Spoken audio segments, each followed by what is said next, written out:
How is everybody today? You should be able to hear me. Let me know if you can't. Let's get some more music in here. There we go. All right. So as per usual, I'm going to take a minute, just let me know, let the lag catch up and let me know if any of the sound is off or we have any issues. And of course, do let me know if that's the case. It is unfortunately rather difficult to tell from this end of things if the sound is off. But for those who are working, I see, Kotaro says the sound is working. Thank you. So, for those who are new to this stream, I'm just going to give a quick summary of what this is. So my name is Rory, and I am here on behalf of a group of writers in Vancouver. We call ourselves the Varietal, or Varietal Literature.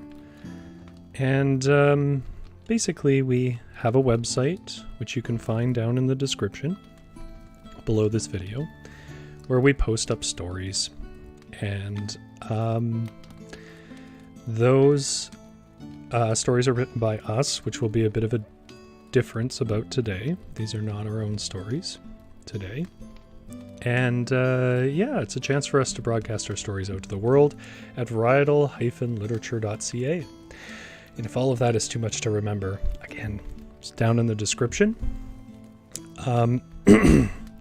Now, what is today specifically then? Well, I call this Fireside Fairytales. And what it is it's myself, Rory, reading you old fairy tales, some of which you may have heard of and some of which you may not have. And that's it. We're just going to let the fire burn, listen to some music, and read some fairy tales. If you missed it, last week we talked through Oscar Wilde's fairy tale and a Grimm's fairy tale from the famous collection of Grimm's fairy tales. And that was our first stream together. So if you haven't seen that, it is on our channel under the playlist for Fireside Fairy Tales. And you can maybe go check that out. This is a chill stream, so the sound that you hear now is as loud as it's going to get. Yeah, and we're not really going to do anything too crazy. Just enjoy some stories. Okay, well, I don't want to kill too much time here. So the first thing I will say is what story we are reading today. We are reading The Snow Queen, which is a tale by Hans Christian Andersen, which is again one of the major European fairy tale sources. But unlike Grimm, Hans Christian Andersen wrote his own tales. So we are going to be reading something written by him rather than simply collected from folk traditions. Now, The Snow Queen, it might sound a little bit familiar. You might think, well, is that Snow White? But the Snow White is actually the name of a real fairy tale that we'll read at the stream at another time. This is not Snow White. In other words, it's not the basis for the Disney cartoon Snow White, but it is the basis for a Disney movie called Frozen. And that is by their own admission. That's not something that's been sussed out. They said it was inspired by the tale by Hans Christian Andersen, The Snow Queen. Now, I think what we'll find interesting as we go through this is exactly what inspired by means. Because I'm not going to say it's a better or worse thing. Obviously, different mediums have different strengths that you have to play to. But you will notice that it is vastly different from the Disney version of this tale. Now, if you are reading ahead and you see it, sorry, wrong side, beside me here, You'll notice that it says The Snow Queen, a tale in 7 stories, and it is indeed 7 stories. They have common characters and events across them, but they are 7 stories. Now, with that said, we don't have time to read all 7 tonight, so we will see how far we make it. My guess is the furthest we will make it is to the end of the 3rd story, which is the longest in the 3 that we're looking at. And then we will pick it up next week and hopefully finish it next week. But if not finish it next week, then the week following. But we will get through the Snow Queen, and you will have a series of streams to listen to it. If you are in chat, or you are watching this live, say hello. I see some have already said hello. Hello, Oystermeister, Kutaru, Suki, and Caroline. I really appreciate you guys coming in, even if it's just for a bit. And if anybody else is out there, feel free to say hello. Always happy to see who's around. And otherwise, curl up by the fire, and we'll get to the story. I guess I should add 2 things, because I failed to do it last week. The first is, and it does say this in the description, but the assets in this layout. Then very nice fireplace down there, and the frame around me have been either wholly created or touched up and designed by Suki, who is in the chat right now. And you can follow her on Instagram at notsosukiko. And she has lots of great art up there, so I think you should. But also, if you have been looking around our site or any of our social media in the last couple of days, you'll notice that we have some cool new branding. Oh, hello, Jody. It's so delightful to see you here. We have a bunch of new branding, and that is the courtesy of Delaney Yvonne, who has done that for us out of the kindness of her own heart, which is incredibly generous. She is a graphic designer, currently finishing out her schooling, and you can see more of her designs at www.delaneyyvonne.com, which I will add to the description. Unfortunately, it's not there just right now, but if you're watching this later, it will be. Or on her Instagram at DelaneyYvonne, or at DelaneyYvonne, no.com on Instagram. And let me know what you think of the new branding, the V that looks like the side of a book and all that. I really like it. You can see a few variations of it on our YouTube page and as well as on our website, varietal-literature.ca. All right, that's enough of me blabbing. Other than to say, please subscribe. You will get notifications of when we go live, if you do. And let's get on to the story. So once more, this story is a Hans Christian Andersen story. It's called The Snow Queen, and it is the inspiration for the Frozen movies. What we are going to see, once again, is exactly what inspiration means. We're probably not going to finish it all today. It is 7 total tales. Some are very short, and some are classical fairy tale length themselves. But we'll see if we can get through about 3 of them in this stream. I think we'll be able to do that, and we'll pick up the rest in the next stream next Tuesday at 6:30. Get a drink of water, and we will start.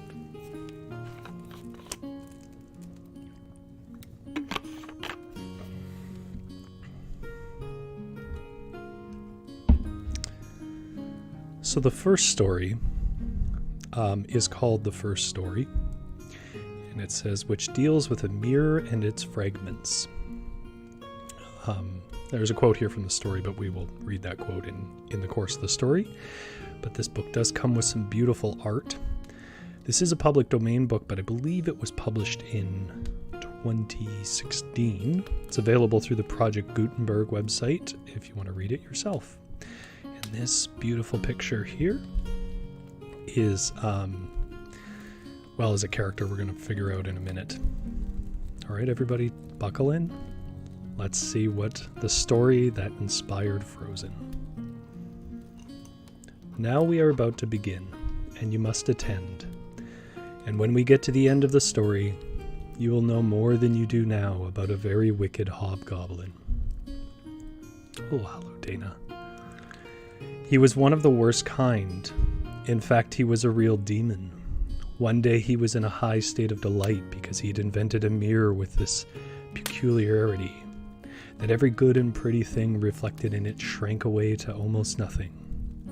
On the other hand, every bad and good-for-nothing thing stood out and looked its worst.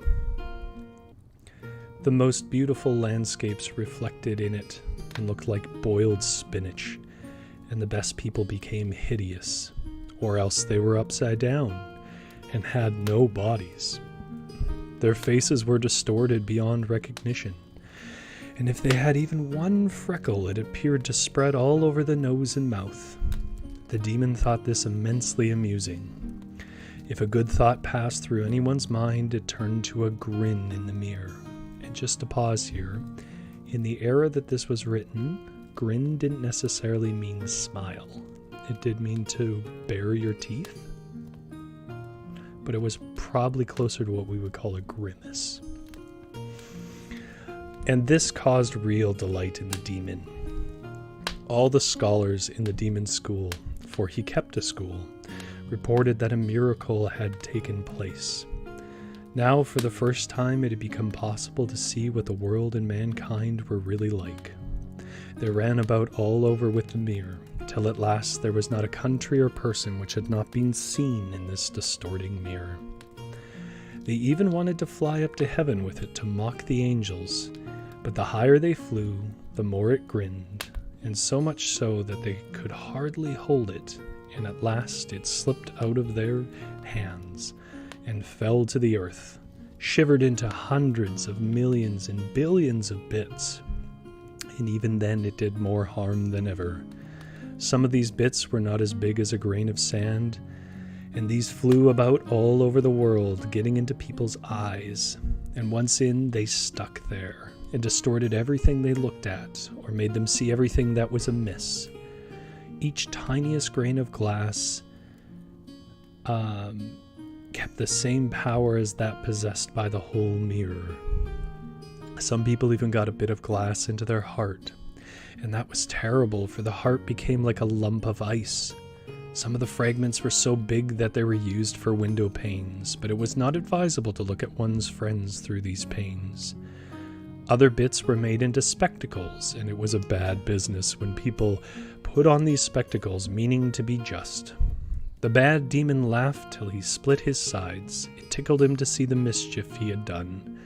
But some of these fragments were still left floating about in the world, and you shall hear what happened to them. That's our first of the 7 tales of the Snow Queen. And just in case that was a little strange to follow, a hobgoblin made a distorting mirror that makes nice things look nice, but it emphasizes every fault. And it shattered and spread out throughout the world, getting into eyes and hearts. And how that affects people is what we will see in this story. So the second story is called About a Little Boy and Girl. And there's another pretty drawing. In a big town crowded with houses and people, where there is no room for gardens, people have to be content with flowers in pots instead. In one of these towns lived 2 children who managed to have something bigger than a flower pot for a garden. They were not brother and sister, but they were just as fond of each other as if they had been. Their parents lived opposite each other in 2 attic rooms. The roof of one house had just touched the roof of the next one, with only a rainwater gutter between them.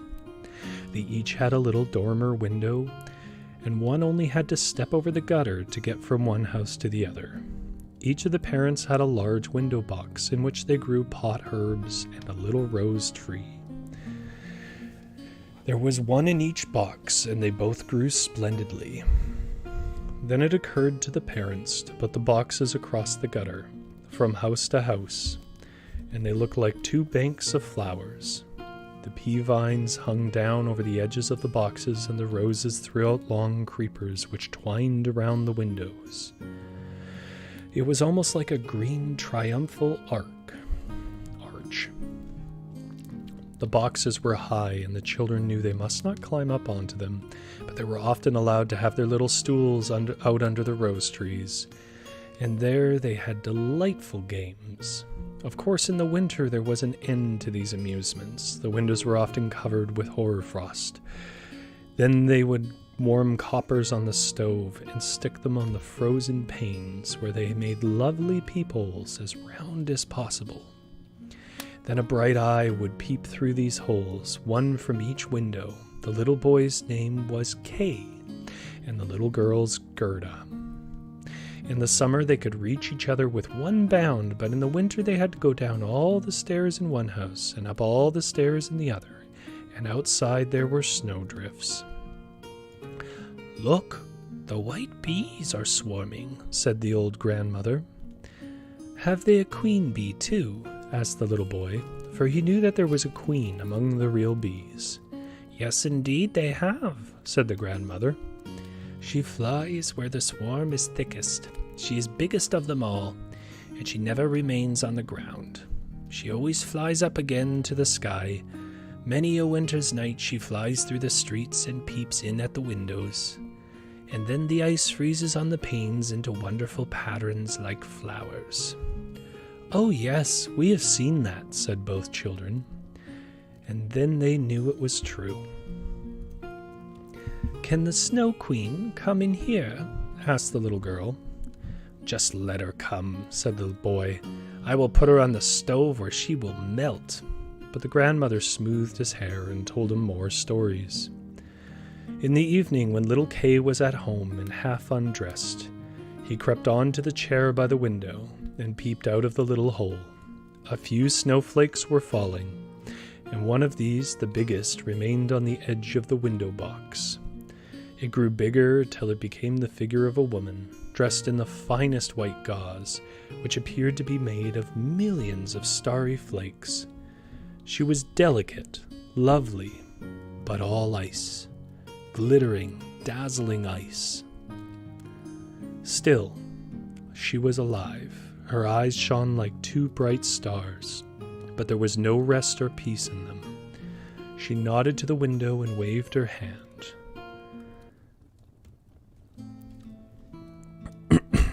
Pardon me. The little boy was frightened and jumped off the chair, and then he fancied that a big bird flew past the window. Next day was bright and frosty. Then came the thaw. After that, the spring. The sun shone. Green buds began to appear. The swallows built their nests, and people began to open their windows. The little children began to play in the garden on the roof again.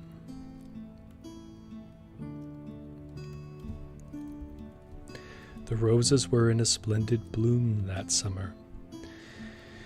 The little girl had learnt a hymn, and there was something in it about roses that made her think of her own. She sang it to the little boy, and then he sang it with her. "Where roses deck the flowery vale, there, infant Jesus, we thee hail." The children took each other by the hands, kissed the roses, and rejoiced in God's bright sunshine, and spoke to it as if the child Jesus were there.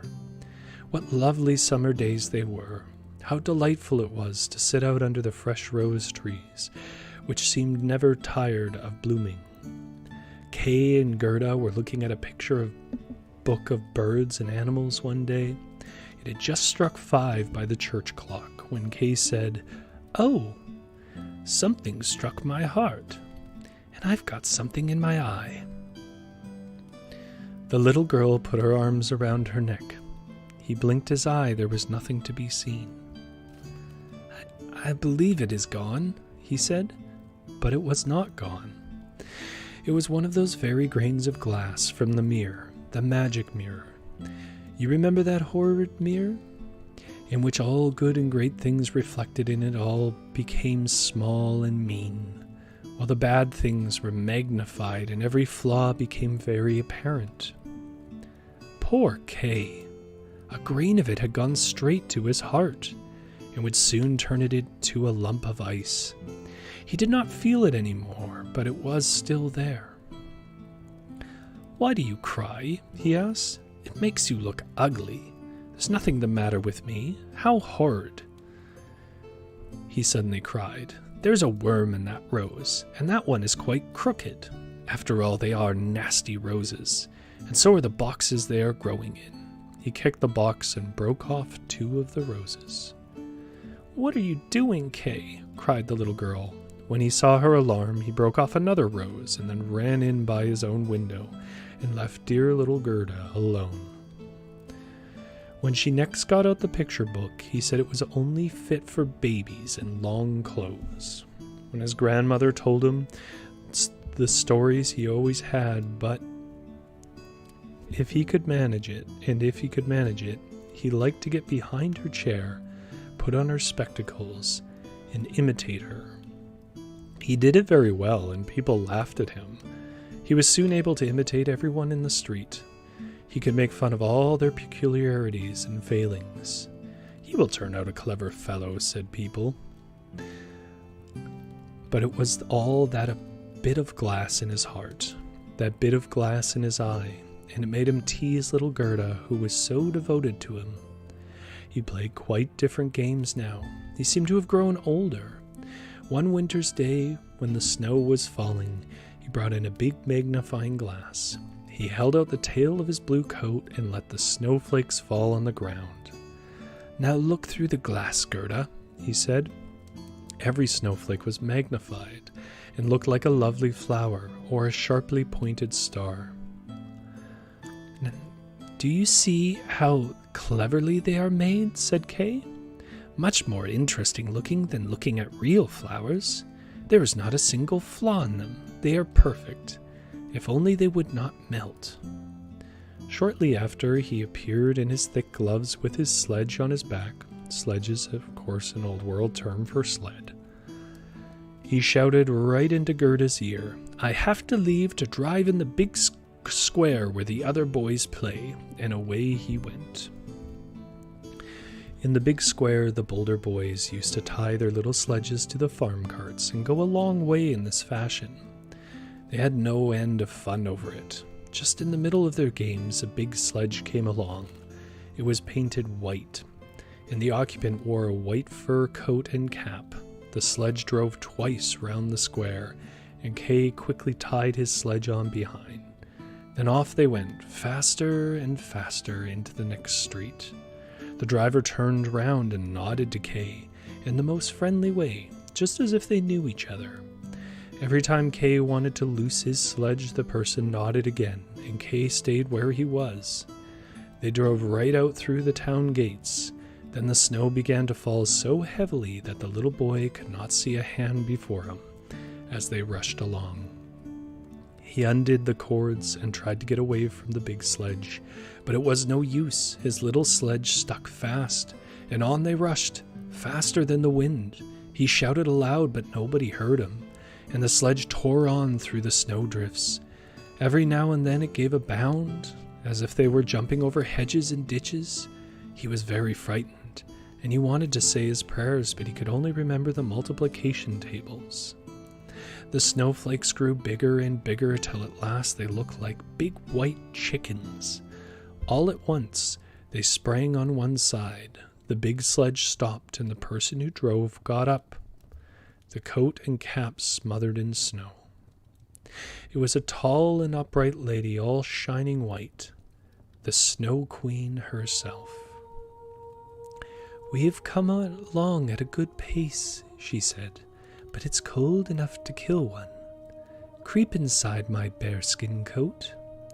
She took him into the sledge by her, wrapped him in her furs, and he felt as if he were sinking into a snowdrift.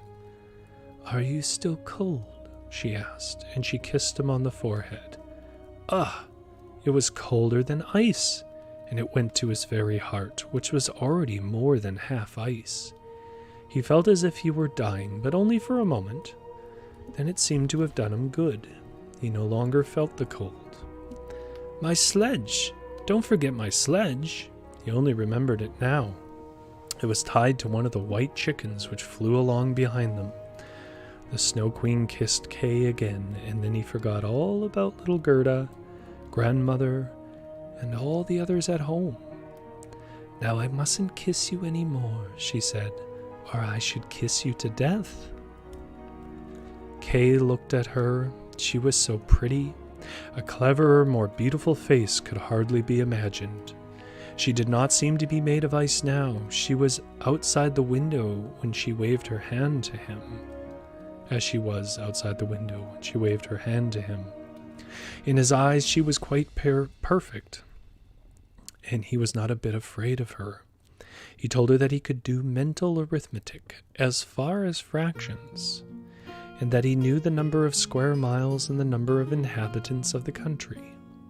She always smiled at him, and he then thought that he surely did not know enough, and he looked up into the wide expanse of heaven, into which they rose higher and higher as she flew on a dark cloud, while the storm surged around them, the wind ringing in their ears like well-known old songs. They flew over the woods and lakes, over oceans and islands. The cold wind whistled down below them, the wolves howled, the black crows flew screaming over the sparkling snow. But up above, the moon shone bright and clear, and Kay looked at it all the long, long winter nights, in the day he slept at the Snow Queen's feet.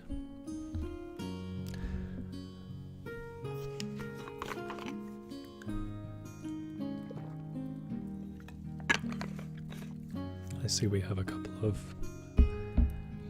people coming into the chat. Hello, Dana. I know I said it briefly. Oh, isn't it a lovely carved wood frame, Holly? I agree. Oh, yes, Kotaru. It's very mean, but at least the story recognizes that him saying, "Stop crying, it looks ugly," is a mean thing to say, instead of simply embracing it. It's that little shard of glass in his heart and eye. Oh, yes, I'm somewhat dressed up. This is my classical peasant shirt. Thank you, Holly. So we have Story 3 coming, and we're making pretty good time. Story 3 is a longer story, but if we make time like this, I may even venture into Story 4. But we'll see how that goes. Hopefully everyone's enjoying it so far. Again, we are reading The Snow Queen by Hans Christian Andersen, which is the inspiration for the Frozen movie. And I think at this point you can see inspiration is the right word. There are no sisters. There are no siblings. It's not some curse. It's a mirror. But it does have the cold heart. Okay. Story 3. The Garden of the Woman Learned in Magic. And this, of course, comes with a picture too. This is probably my favorite that we will see tonight. This lovely old lady with her coil of a stick. And there is little Gerda sailing along on a boat. Anyways, again, if you want to see some of these images or these stories at all yourself, they're on Project Gutenberg. If you don't know what that is, it is a free source of public domain books. So, Story 3. Once again, the title is Garden of the Woman Learned in Magic. But how was little Gerda getting on all this long time since Kay left her? So, just to pause for a moment. Kay got scooped up by the Snow Queen and is floating around in the skies. So we're going back to Gerda, the girl that he was mean to but otherwise had spent a lot of his life with. And we're going to see what she does after he leaves. But how was little Gerda getting along getting on all this long time since Kay left her. Where could he be? Nobody knew. Nobody could say anything about him. All that the other boys knew was that they had seen him tie his little sledge to a splendid big one which drove away down the street and out of the town gates. Nobody knew where he was, and many tears were shed. Little Gerda cried long and bitterly. At last they said he was dead. He must have fallen into the river which ran close by the town. Oh, what a long, dark winter days those were. At last the spring came and the sunshine. Kay is dead and gone, said little Gerda. I don't believe it, said the sunshine. He is dead and gone, she said to the swallows. We don't believe it, said the swallows. And at last little Gerda did not believe it either. I will put on my new red shoes, she said one morning, those Kay never saw, and then I will go down to the river and ask it about him. It was very early in the morning. She kissed the old grandmother, who was still asleep, put on the red shoes, and went quite alone out by the gate to the river. Is it true that you have taken my little playfellow? I will give you my red shoes if you will bring him back to me again. She thought that the ripples nodded in such a curious way, so she took off her red shoes, her most cherished possession, and threw them both into the river. They fell close by the shore and were carried straight back to her by the little wavelets. It seemed as if the river would not accept her offering, as it had not taken little Kay. She only thought she had not thrown them out far enough. So she climbed into a boat which lay among the rushes. Then she went right out to the further end of it and threw the shoes into the water again. But the boat was loose, and her movements started off, and it floated away from shore. She felt it moving and tried to get out, but before she reached the other end of the boat, it was more than a yard from the shore and was floating away quite quickly. Little Gerda was terribly frightened and began to cry, but nobody heard her except the sparrows, and they could not carry her ashore. But they flew alongside twittering, as if to cheer her, "We are here, we are here." The boat floated rapidly away with the current. Little Gerda sat quite still with only her stockings on. Her little red shoes floated behind, but they could not catch up the boat, which drifted away faster and faster. The banks on both sides were very pretty with beautiful flowers, fine old trees, and slopes dotted with sheep and cattle, but not a single person. Perhaps the river is taking me to little Kay, thought Gerda, and that cheered her, so she sat up and looked at the beautiful green banks for hours. Then they came to a big cherry garden, and there was a little house in it, with curious blue and red windows. It had a thatched roof, and 2 wooden soldiers stood outside, who presented arms as she sailed past. Gerda called out to them. She thought they were alive, but of course, they did not answer. She was quite close to them, for the current drove the boat close to the bank. Gerda called out again, louder than before. Then an old woman came out of the house. She was leaning upon a big hooked stick, and she wore a big sun hat which was covered with beautiful painted flowers. "You poor little child," said the old woman. "How were you ever driven out on this big, strong river into the wide, wide world alone?" Then she walked right to the water and caught hold of the boat with her hooked stick. She drew it ashore and lifted little Gerda out. Gerda was delighted to be on dry land again, but she was a little bit frightened of the strange old woman. "Come, tell me who you are, and how you got here," she said. When Gerda had told her the whole story and asked her if she had seen Kay, the woman said she had not seen him, but that she expected him. Gerda must not be sad. She was to come and taste her cherries and see her flowers, which were more beautiful than any picture book. Each one had a story to tell. Then she took Gerda by the hand. They went into the little house, and the old woman locked the door. The windows were very high up, and they were red, blue, and yellow. They threw a very curious light into the room. On the table were quantities of the most delicious cherries, of which Gerda had leave to eat as many as ever she liked.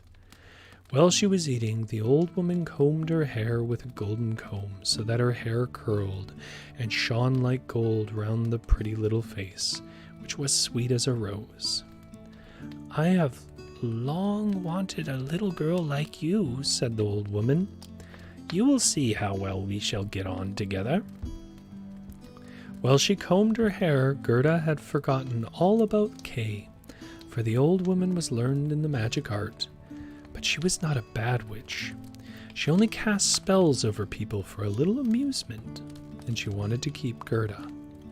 She therefore went into the garden and waved her hook stick over all those rose bushes, and however beautifully they were flowering, all sank down into the rich black earth without leaving a trace behind them. The old woman was afraid that if Gerda saw the roses, she would be reminded of Kay and would want to run away. Then she took Gerda into the flower garden. What a delicious scent there was, and every imaginable flower for every season was in that lovely garden. No picture book could be brighter or more beautiful. Gerda jumped for joy and played till the sun went down behind the tall cherry trees. Then she was put into a lovely bed with rose-colored silken coverings stuffed with violets, and she slept and dreamt as lovely dreams as any queen on her wedding day.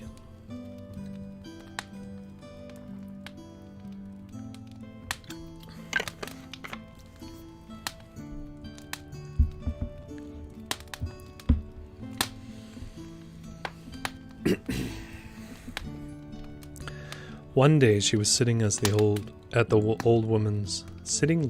the old woman's sun hat with its painted flowers. And the very prettiest... I skipped a section. The next day she played with the flowers in the garden again, and many days passed in the same way. Gerda knew every flower, but however many there were, she always thought there was one missing, but which it was she did not know. One day she was sitting looking at the old woman's sun hat with its painted flowers, and the very prettiest one of them all was a rose. The old woman had forgotten her hat when she charmed the others away. This is the consequence of being absent-minded. "What?" said Gerda. "Are there no roses here?" And she sprang in among the flower beds and sought, but in vain. Her hot tears fell on the very places where the roses used to be. And when the warm drops moistened the earth, the rose trees shot up again, just as full of bloom as when they sank. Gerda embraced the roses and kissed them. Then she thought of the lovely roses at home, and this brought the thought of little Kay. "Oh, how I've been delayed," said the little girl. "I ought to have been looking for Kay." "Don't you know where he is?" she asked the roses. "Do you think he's dead and gone?" "He is not dead," said the roses, "for we have been down underground, you know, and all the dead people are there, but Kay is not among them." "Oh, thank you," said little Gerda, and then she went to the other flowers and looked into their cups and said, "Do you know where Kay is?" But each flower stood in the sun and dreamt its own dreams. Little Gerda heard many of these, but never anything about Kay. And what said the tiger lilies? "Do you hear the drum? Rub-a-dub, it only has 2 notes, rub-a-dub, always the same. The wailing of woman and the cry of the preacher. The Hindu woman in her long red garment stands on the pile while the flames surround her and her dead husband, but the woman is only thinking of the living man in the circle round, whose eyes burn with a fiercer fire than that of the flames which consume the body. Do the flames of the heart die in the fire?" "I understand nothing about that," said little Gerda.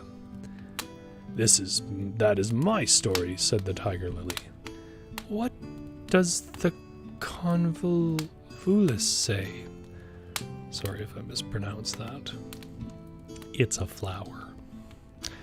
An old castle is perched high over a narrow mountain path. It is closely covered with ivy, almost hiding the old red walls and creeping up leaf upon leaf right upon the balcony where stands a beautiful maiden. She bends over the balustrade and looks eagerly up the road.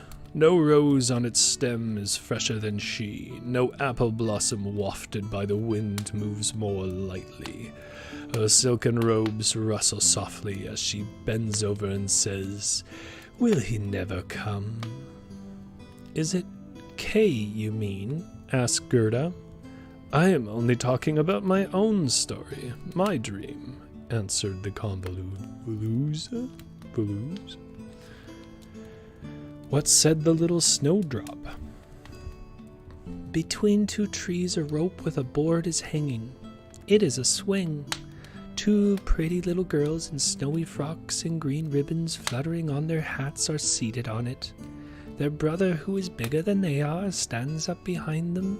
He has his arms round the ropes for supports and holds in one hand a little bowl and in the other a clay pipe. He is blowing soap bubbles. As the swing moves, the bubbles fly upwards in all their changing colors. The last one still hangs from the pipe, swayed by the wind, and the swing goes on.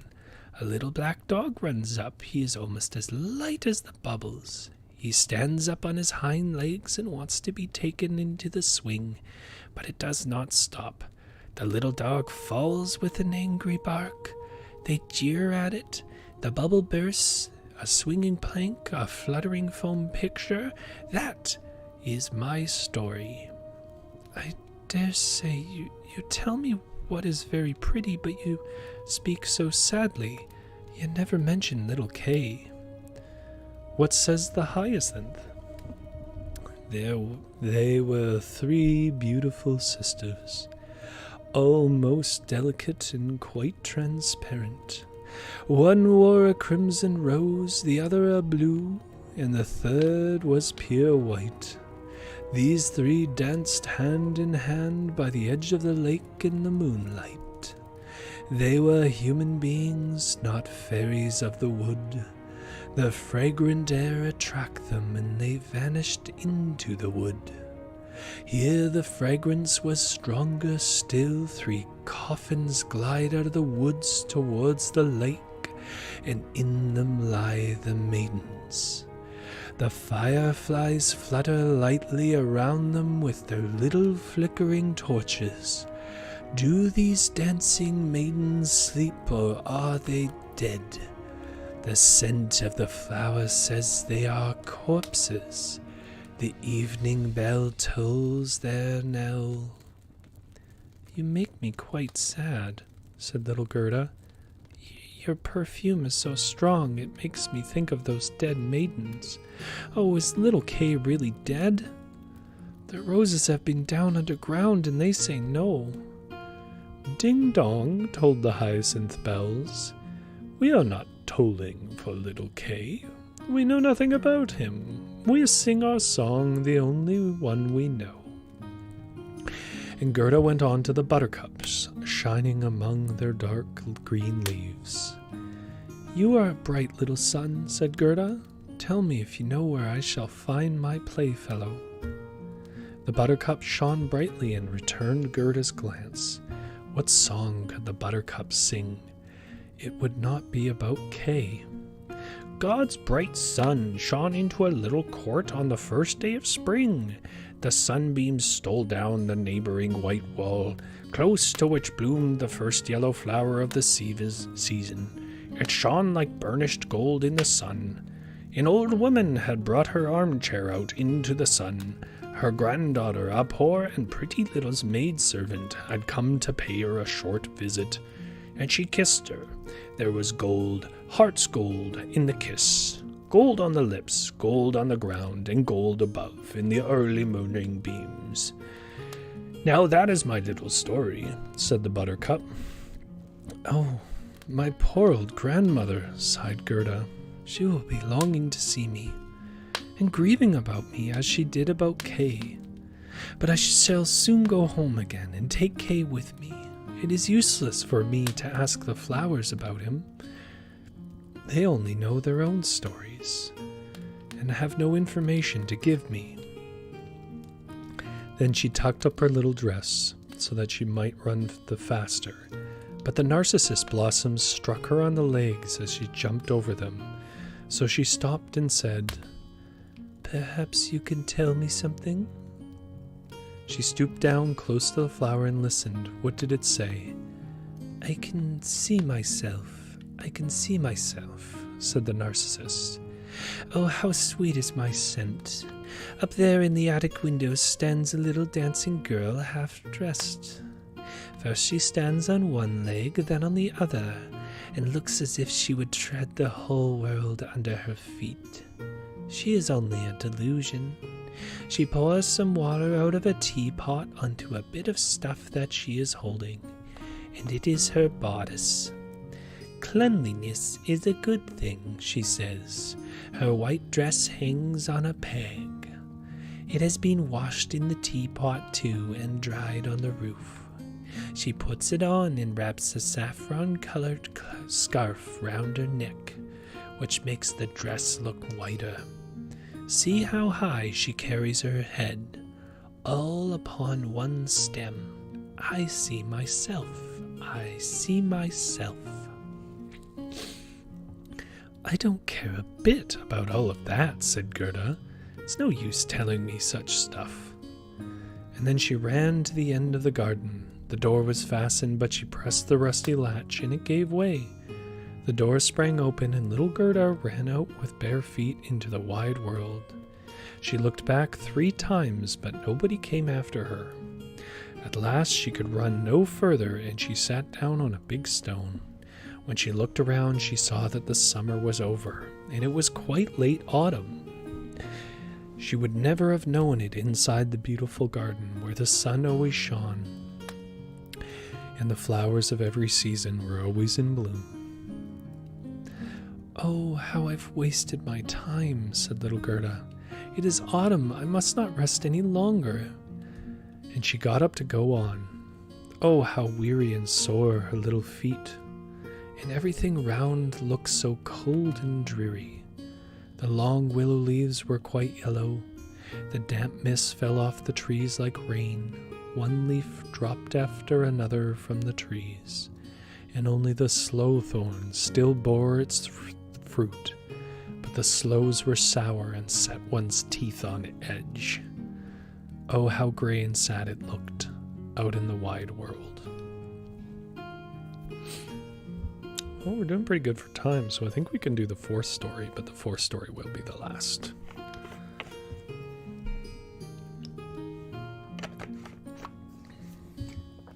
Which will leave us 3 for next week.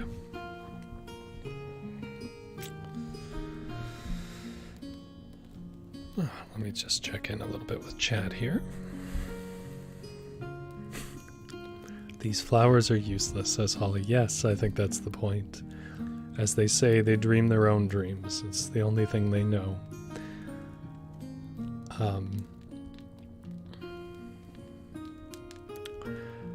Kotaro talks about how having a brother and sister, and the sister has to go off and save the brother, is very common, and that is quite true.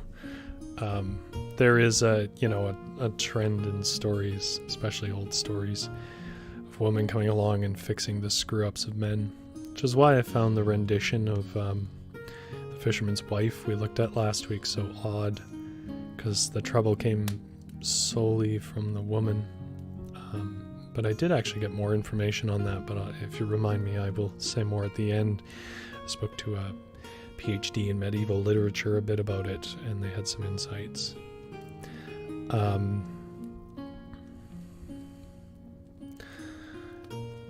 Holly says, "The parents in olden times never worried much about their kids. Where have you been living all winter, living with a witch?"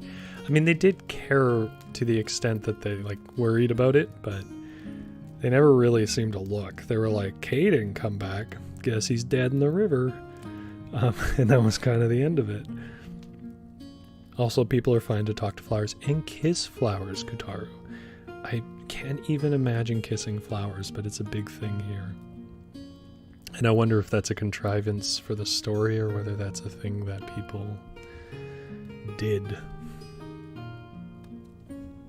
All right. Well, what do you think, chat? Do you think we should carry on to the fourth story? There's crows.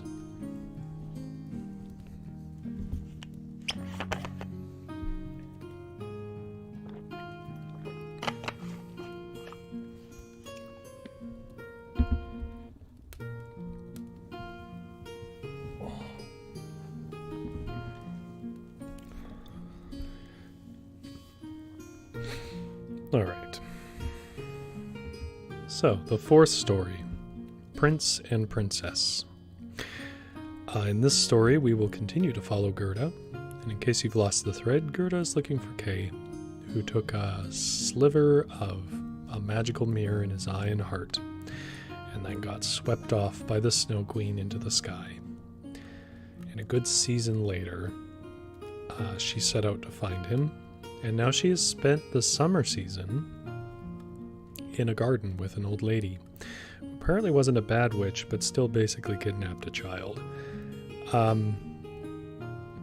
Then charmed them. So I guess she didn't do malice directly. But now we're rolling into the fourth story, The Prince and Princess, which picks up with Gerda, still, on her search for Kay. And there is the stunning picture of a princess. And the state she's in will be explained as we go.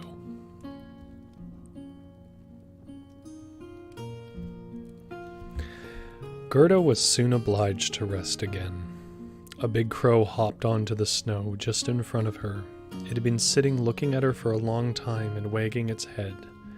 Now it said, "Caw, caw. Good day," as well as it could. It meant to be kind to the little girl and asked her where she was going, alone in the wide world. Gerda understood the word alone and knew how much there was in it. She told the crow the whole story of her life and adventures and asked if it had seen Kay. The crow nodded its head gravely and said, "Maybe I have. Maybe I have." "What? Do you really think you have?" cried the little girl, nearly smothering him with her kisses. "Gently, gently," said the crow. "I believe it may have been Kay, but he has forgotten you by this time, I expect, for the princess." "Does he live with a princess?" asked Gerda.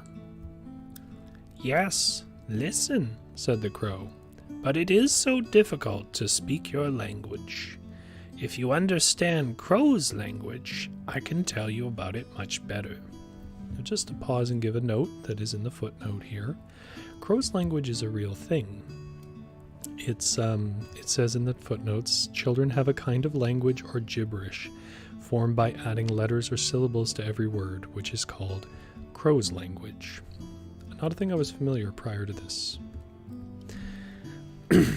"No, I've never learned it," said Gerda, "but my grandmother knew it and used to speak it. If only I had learnt it." "It doesn't matter," said the crow. "I will tell you as well as I can, although I may do it rather badly." Then he told her what he had heard. "In this kingdom where we are now," said he, "there lives a princess who is very clever. She has read all the newspapers in the world and forgotten them again. So clever is she. One day she was sitting on her throne, which is not such an amusing thing to do either, they say. And she began to humming a tune, which happened to be, 'Why should I not be married? Oh, why?' 'Why not indeed?' said she, and she made up her mind to marry. If she could find a husband who had an answer ready when a question was put to him. Sorry, this should still be the crow. She called all the court ladies together, and when they heard what she wanted, they were delighted. "I like that now," they said. "I was thinking the same thing myself the other day." "Every word I say is true," said the crow, "for I have a tame sweetheart who goes about the palace whenever she likes. She told me the whole story." Of course his sweetheart was a crow, for birds of a feather flock together, and one crow always chooses another. The newspapers all came out immediately with borders of hearts and the princess's initials. They gave notice that any young man who was handsome enough might go up to the palace to speak to the princess. The one who spoke as if he were quite at home and spoke well would be chosen by the princess as her husband. Yes, oh, that was all the crow. I am failing in my job here. Yes, you may believe me. It's as true as I sit here," said the crow. "The people came crowding in. There was such running and crushing, but no one was fortunate enough to be chosen, either on the first day or on the second. They could all of them talk well enough in the street, but when they entered the castle gates and saw the guard in silver uniform, and when they went up the stairs through rows of lackeys in gold-embroidered liveries, their courage forsook them. When they reached the brilliantly lighted reception rooms and stood in front of the throne where the princess was seated, they could think of nothing to say. They only echoed her last words, and of course that was not what she wanted. It was just as if they had all taken some kind of sleeping powder, which had them lethargic. They did not recover themselves until they got out into the street again, and then they had plenty to say. There was quite a long line of them, reaching from the town gates up to the palace. "I went to see them myself," said the crow. "They were hungry and thirsty, but they got nothing at the palace, not even as much as a glass of tepid water. Some of the wise ones had taken sandwiches with them, but they did not share them with their neighbors. They thought if the others went in to the princess looking hungry, they would be more chance for themselves." "But Kay, little Kay," asked Gerda, "where did he come? Was he amongst the crowd?" Give me time. We are just coming to him. It was on the third day that a little personage came marching cheerfully along, without either carriage or horse. His eyes sparkled like yours, and he had beautiful long hair, but his clothes were very shabby." "Oh, that was Kay," said Gerda gleefully. "Then I have found him." She clapped her hands together. "He had a little knapsack on his back," said the crow. "No, it must have been his sledge. He had it with him when he went away," said Gerda. "It may be so," said the crow. "I did not look very particularly. But I know from my sweetheart that when he entered the palace gates and saw the lifeguards in their silver uniforms, and the lackeys on the stairs in their gold-laced liveries, he was not the least bit abashed. He just nodded to them and said, 'It must be very tiresome to stand upon the stairs. I am going inside.' The rooms were blazing with lights. The privy councillors and excellencies without number were walking about barefoot, carrying golden vessels. It was enough to make you solemn. His boots creaked fearfully too, but he wasn't a bit upset." "Oh, I'm sure that was Kay," said Gerda. "I know he had a pair of new boots. I heard them creaking in his grandmother's room." "Yes, indeed, they did creak," said the crow, but nothing daunted. He went straight up to the princess, who was sitting on a pearl as big as a spinning wheel. Poor simple boy! All the court ladies and their attendants, the courtiers, their gentlemen, each attended by a page, were standing around. The nearer the door they stood, so much the greater was their haughtiness, till the footman's boy, who always wore slippers and stood in the doorway, was almost too proud to even to be looked at. "It must be awful," said little Gerda. "And yet Kay has won the princess. If I had not been a crow, I should have taken her myself, notwithstanding that I am engaged. They say he spoke as well as I could have done myself when I speak crow language. At least, so my sweetheart says. He was a picture of good looks and gallantry, and then he had not come with any idea of wooing the princess, but simply to hear her wisdom. He admired her just as much as she admired him. Indeed it was Kay, then, said Gerda. He was so clever that he could do mental arithmetic, up to fractions. Oh, won't you take me to the palace? It's easy enough to talk, said the crow, but how are we to manage? I will talk to my tame sweetheart about this. She will have some advice to give us, I dare say. But I am bound to tell you that a little girl like you will never be admitted. Oh, indeed I shall, said Gerda. When Kay hears that I am here, he will come out at once to fetch me. Wait here by the stile, said the crow, and then he wagged his head and flew off. And the evening had darkened in before he came back. Caw, caw, he said.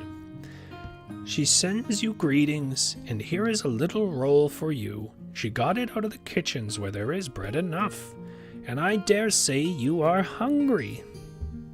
It is not possible for you to get into the palace. You have bare feet. The guards in silver and the lackeys in gold will never allow you to pass. But don't cry, we shall get you in somehow. My sweetheart knows a little back staircase which leads up to the bedroom, and she knows where the key is kept.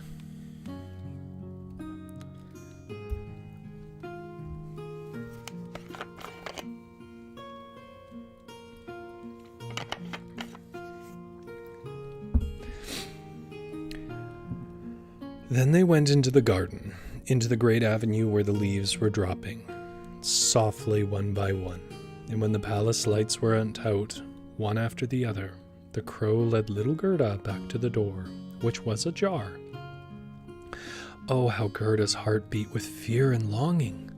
It was just as if she was about to do something wrong, yet she only wanted to know if there really was little Kay. If this really was little Kay. Oh, it must be him, she thought, picturing to herself his clever eyes and his long hair. She could see his very smile when they used to sit under the rose trees at home. She thought he would be very glad to see her, and to hear what a long way she had come to find him, and to hear how sad they'd all been at home when he did not come back. Oh, it was a joy mingled with fear. They had now searched the stairs, where a little lamp was burning on a shelf. There stood the tame sweetheart, twisting and turning her head to look at Gerda, who made a curtsy as grandmother had taught her.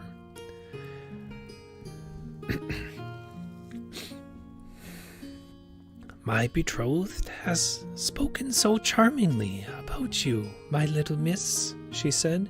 Your life, vita, as it is called, is most touching. If you will take the lamp, I will go on in the front. We shall take the straight road here, and we shall meet no one. It seems to me someone is coming from behind us, said Gerda, as she fancied something rushed past her, throwing a shadow on the wall. Horses with flowing manes and slender legs, huntsmen, ladies and gentlemen on horseback. Oh, those are only the dreams, said the crow. They come to take the thoughts of the noble ladies and the gentlemen out hunting. That's a good thing, for you will be able to see them all the better in bed. But don't forget when you are taken into favor to show a grateful spirit. Now, there is no need to talk about that, said the crow from the woods. They came now into the first apartment. It was hung with rose-colored satin embroidered wild flowers, with flowers. Here again the dreams overtook them, but they fitted so quickly that Gerda could not distinguish them. The apartments became one more beautiful than the other. They were enough to bewilder anybody. They now reached the bedroom. The ceiling was like a great palm with crystal leaves, and in the middle of the room 2 beds, each like a lily hung from a golden stem. One was white, and in it lay the princess. The other was red, and there lay he whom Gerda had come to seek, little Kay. She bent aside one of the crimson leaves, and she saw a little brown neck. It was Kay. She called his name aloud, and held the lamp close to him. Again the dreams rushed through the room on horseback. He awoke and turned his head, and it was not little Kay. It was only the prince's neck which was like his, but he was young and handsome. The princess peeped out of her lily-white bed and asked what was the matter.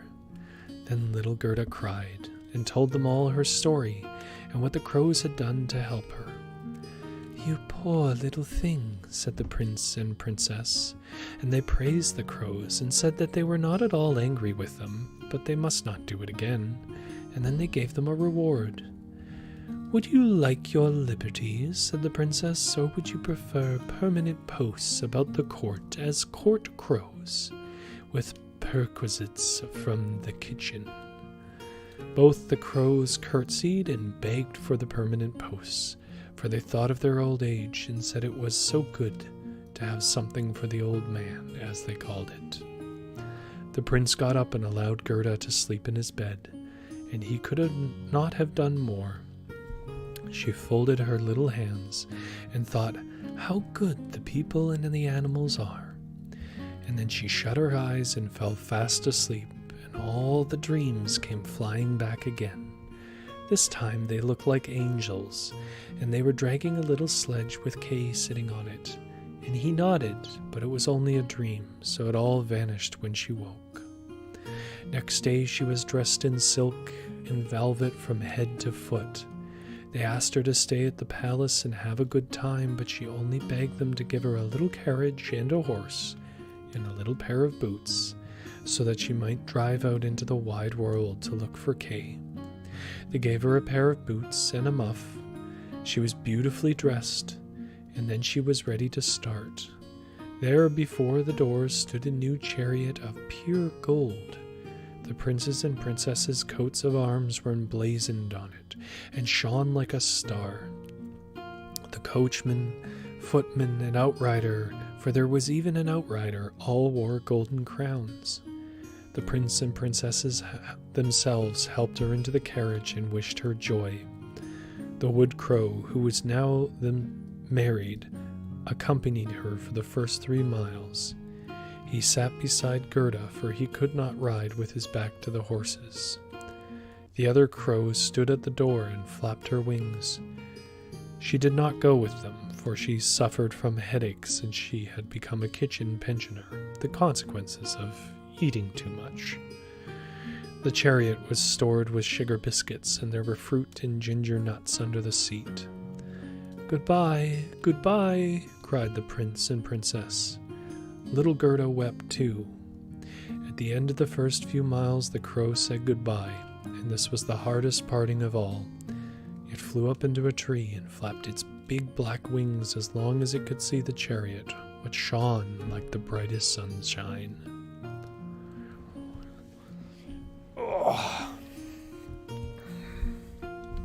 And that is the end of the 4th tale in The Snow Queen.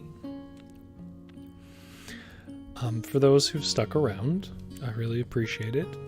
And if you happen to have needed to go to dinner or whatnot, just know that if you're watching this later, that's perfectly fine. You can watch these whenever you want. We are going to call it here.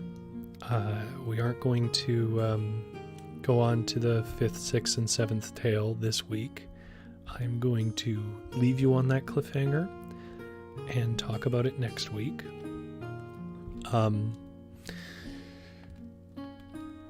Holly says, I think what they're calling crow's language is what we call pig Latin. The description is the same. It's entirely possible. I hadn't heard the term before. Perhaps somebody who knows more could add more. I did want to mention a little bit about that PhD who spoke to me through email. She had a PhD in medieval literature, as a friend of my mother's. Spoke to me a little bit about, the origins and nature of the story of the fisherman's wife, because what a lot of people said to me was the ending was different than the ones they had heard. And there were just, I don't know how else to describe it, but there were shadows of a different kind of tale in that story that made me think it wasn't exactly the version that originally existed. So she said some interesting things, and I won't recount them all here. But she said that the account of the story that was given to Grimm by a artist in Austria, I want to say, and which is an interesting source to begin with, and that there are several versions of the story, and one of the more other kind of classical versions of it they might hear is actually the husband and wife work more as a team, and basically he asks the fish if he could get something for letting him go, and the fish says what, and then he runs back to his wife and she says, get us a nicer house, and then it proceeds the way that it does. As far as it going to, emperor, pope, all of that, apparently that's variant as well. How many levels it goes and what those levels are change. The wanting to rise to the level of God, though, it seems to be fairly consistent. And however, there apparently was a version of the story that didn't do that exactly. And instead, the fish says, basically, if you want that much, you can go back to your hovel, and then puts them back in their hovel. I think that the version that was chosen for Grimm's has a more interesting kind of reversal to it. But that's just me. And I wanted to give that because I had said at the time that I felt that the man was probably more of a player in earlier versions of the story than this story was, where the man was just simply pushed around by his wife. But yeah, I wanted to add that because I found that interesting. If you didn't, you've probably logged off by now. So just a reminder of a couple of things. On Thursday at 6:30 p.m., so same time on Thursday, we are going to do another lit game. Avalon will be back. Avalon's story is going up this Friday, but the story this week is Dana Mahana's, who you know also from the lit game streams, is up right now.